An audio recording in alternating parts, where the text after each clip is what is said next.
দেশের জন্য কাজ করতে ছেড়েছিলেন মার্কিন নাগরিকত্ব। এরপর শিক্ষামন্ত্রী হয়ে জাদুঘরে পাঠিয়ে দিয়েছিলেন পরীক্ষার নকল ও প্রশ্ন ফাঁসের মতো অনিয়ম।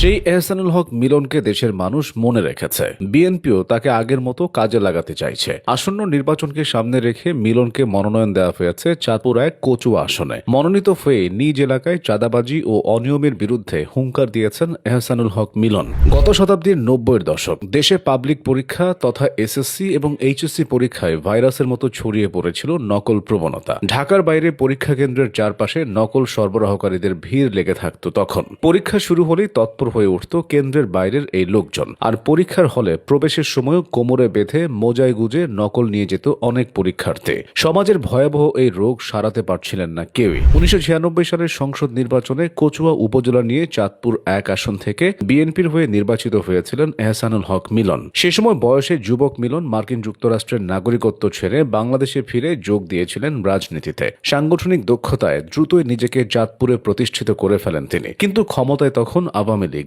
সেই সরকারের টেকনোক্রেট মন্ত্রী মহিউদ্দিন খান আলমগীর চাঁদপুর 1 আসনে আওয়ামী লীগের মনোনয়নে নির্বাচন করবেন। তাই নানাভাবে মিলনকে জুলুম সইতে হয়েছিল। এরপরও 2001 সালের নির্বাচনে মহিউদ্দিন খান আলমগীরকে পরাজিত করে আবার সাংসদ হন এহসানুল হক মিলন। আওয়ামী লীগের হেভিওয়েট প্রার্থীকে পরাজিত করার পুরস্কার দেয় বিএনপি। তাদের সরকার গঠনের পর মিলনের স্থান হয় মন্ত্রিসভায়। তাকে দেওয়া হয় শিক্ষা মন্ত্রণালয়ের প্রতিমন্ত্রীর দায়িত্ব। এহসানুল হক মিলনের মনে তখন দৃঢ় সংকল্প, নিজের মন্ত্রণালয়ে কাজ করে দেখাতে হবে। সেই কাজ এমন হবে যা দীর্ঘকাল মনে রাখবে বাংলাদেশের মানুষ। সবচেয়ে কঠিন কাজের দায়িত্ব তুলে নেন নিজের কাঁধে। পাবলিক পরীক্ষায় নকলের ভাইরাস উচ্ছেদ করতে নেমে পড়েন। এই কাজে নেমে সমাজের ভালো মানুষের সমর্থন যেমন পেয়েছিলেন, তেমনি বাধা এসেছিল স্থানীয় প্রভাবশালীদের কাছ থেকে। তবে এসব বাধা তোয়াক্কা করেননি তিনি। সঙ্গে দু একজন সাংবাদিক নিয়ে ছুটে যেতেন দেশের প্রত্যন্ত অঞ্চলের পরীক্ষা কেন্দ্রগুলোতে। বেশি বেশি কেন্দ্র পরিদর্শনের সুবিধার জন্য কখনো ব্যবহার করতেন হেলিকপ্টার। এ নিয়ে পত্রিকায় লেখালেখি হলে মিলন জানিয়েছিলেন হেলিকপ্টারের ভাড়া নিজের পকেট থেকে দেন তিনি। কঠোর হাতে অদম্য মনোবলে চেষ্টা করেন পরীক্ষায় নকলবাজি দমনের।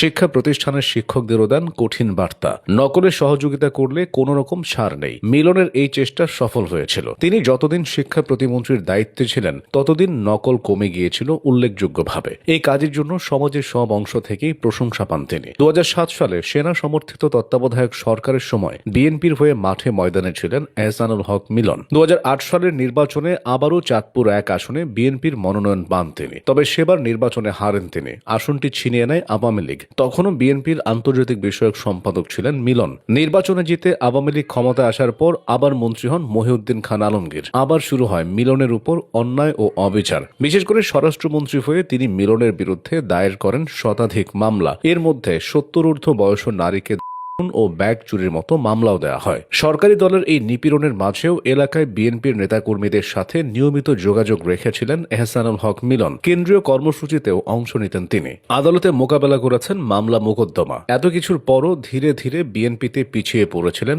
এই নেতা। 2018 সালের সংসদ নির্বাচনে অংশ নিয়েছিল বিএনপি। অনেকেরই ধারণা ছিল সাবেক সফল প্রতিমন্ত্রী এহসানুল হক মিলন সেবার চাঁদপুর 1 আসনে দলের মনোনয়ন পাবেন। কিন্তু তখন মনোনয়ন দেওয়া হয় মোশাররফ হোসেন নামের একজনকে। তবে এরপরও নিষ্ক্রিয় হননি এহসানুল হক মিলন। তার দীর্ঘ ত্যাগ তিতিক্ষা সফল হয়েছে। এবার সংসদে ও মন্ত্রণালয়ে গিয়ে আবারও চমক দেখানোর অপেক্ষা।